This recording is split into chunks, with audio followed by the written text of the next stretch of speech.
Welcome back to the OffBeat Sports Podcast presented by Drinks.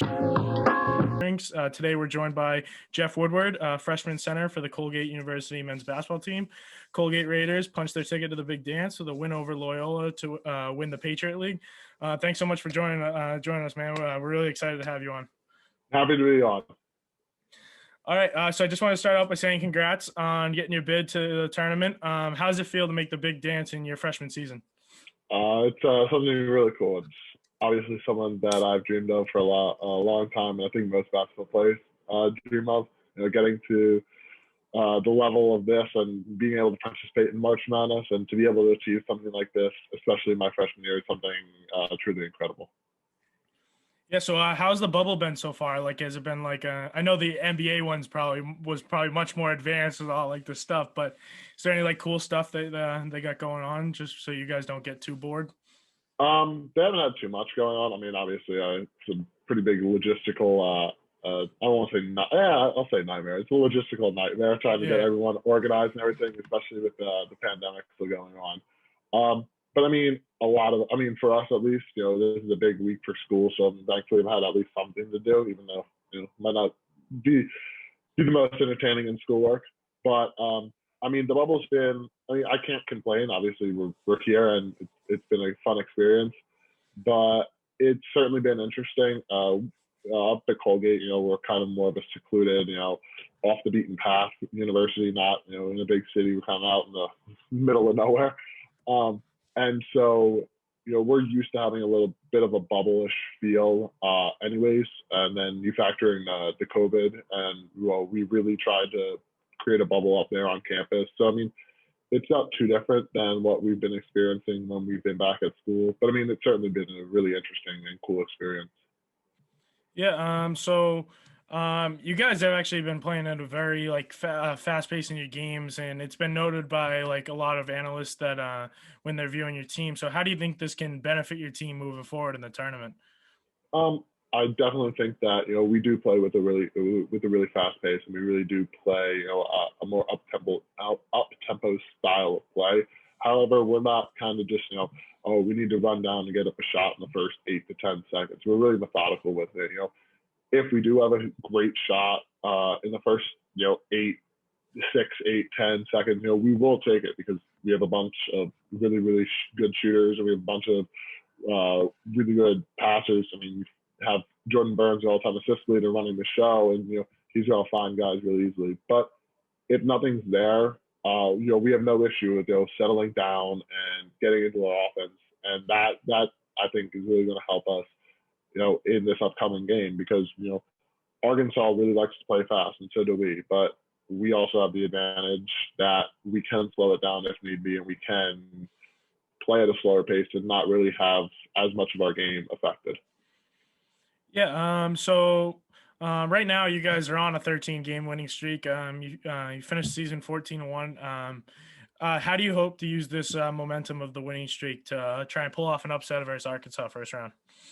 I mean, we're just going to keep following the same formula that we've been following, for this 13-game winning streak. And obviously, it's a little bit of a higher level opponent than your run-of-the-mill Patriot League team, or even championship game. Loyola is a very high-level team, but they're not really even There's obviously everyone knows that there's different levels to Division I basketball. Everyone can hoop, but the size and the athleticism and things like that are really on different levels. And so we're just going to buckle down, and we're going to play our style of play. We're going to play fast, but we're going to play smart. We're going to play hard. We're going to really try and lock in on defense and hopefully have a good shooting night. And that those factors will hopefully combine to give us a really good shot at getting the win.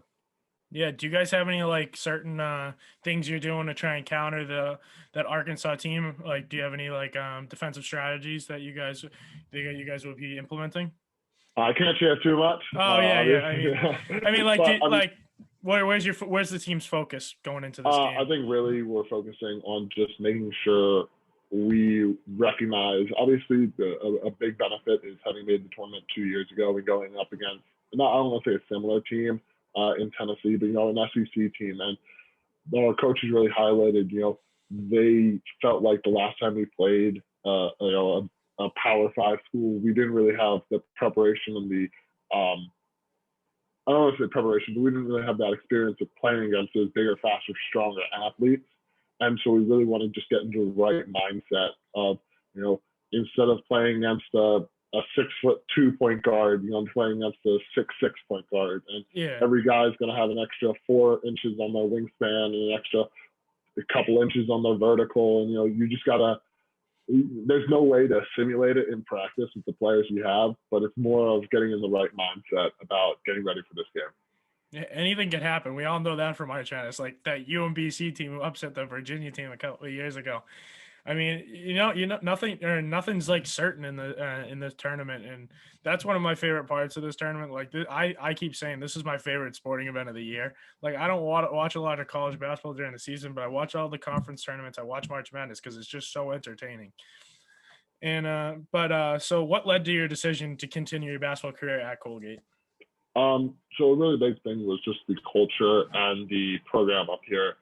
Obviously, Colgate's an exceptional academic institution. And a lot of the different schools I was looking at after high school for college were really good academic institutions, mostly the Patriot League and Ivy League schools. But, looking at the tradition and looking at the tradition of Colgate and just how they hadn't been a great team in the early 2000s and even the early 2010s. And then Coach Langlo got here, and he really turned the entire program around. I mean, the past 10 years, we've gone from kind of the bottom of the league, not much of a factor, to having been in 4 straight conference championship games and representing the Patriot League twice in the NCAA tournament, and just that, factoring like the coaching staff, the players who are currently on the team, and also just the sense of familiarity I had when I visited the school, and the sense of I can see myself being here for the next 4 years. They all kind of just really combined a really perfect situation where I was really comfortable at a school that I thought I could succeed at. Yeah, I was watching that game versus Loyola that you guys had, and you have that big body style of play that's been like. I mean, it's kind of fading out of the game, but then you find these like guys that like play like you do, and it's just really impressive to see you guys like battle inside, like, and even against guys just as big as you or even bigger. It's a great thing to see that style of play hasn't gone like extinct. But so you had an impressive high school resume yourself with 1,450 points, 1,140 rebounds, and 262 blocks. So was that transition from high school to college ball difficult for you, or would you say that you kind of flowed pretty well with it? I definitely think it was pretty difficult, and it was made a lot easier by the guys on our team, and it was made a lot easier by the coaching staff. But I definitely, obviously, coming in first day of practice, had all these accolades, had all these awards from high school, all these records, but you come in, to Colgate and you have absolutely nothing. You're back to low man on the totem pole. No one knows who you are. Obviously, people know who you are. You're on the basketball team, but you don't have a name. You don't have anything. You have a name, and that's about it.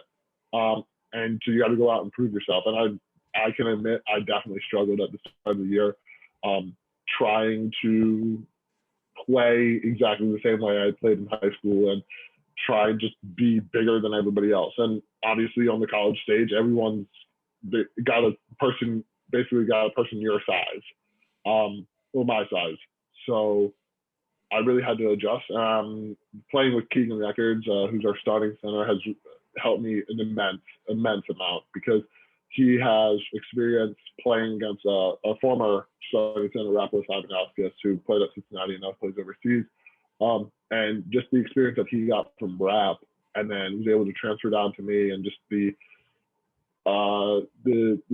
process of getting acclimated to everything basketball related and adjusting my game, even just slightly making minor tweaks to allow myself to succeed at a higher level. Really, it did take time. It took a lot of, individual workouts. It took a lot of, film watching sessions about, just watching practice. Obviously, there's no game film to watch, just watching practice and myself in practice. It took a lot of that to, get to where I was, January 2nd, when I was able to step on the court and play and contribute my first college game. And then since then, just contributing to my success throughout the season and then leading into our success as a team here.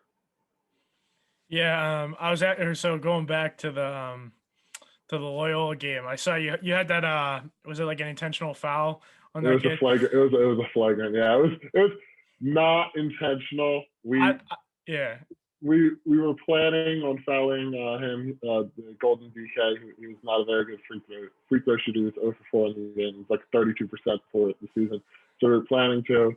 Unfortunately, I mean, it was a flagrant. Like, I'm not trying to like excuse my actions. Like, I realized I did not make the right play. But I'm not typically that like that. It's my first ever flagrant in basketball ever. I think I have like 2 texts about like I'm pretty much a pretty clean player. Yeah. I was watching that and I was laughing. I was like, you could tell once that happened, he was like, oh crap, I didn't mean to do that. And well, the kid did honestly, it probably wouldn't have been that bad, but the kid just landed awkwardly. So it looked even worse than it was. And I was watching it and I was like, that kid, once he hit him, he was like, oh shit, like that did not go as I wanted it did to. Not at all. I apologize profusely to Golden. I made sure that he knew I'm not a dirty player. I try my best not only do I try my best, I like to think of myself as not a dirty player.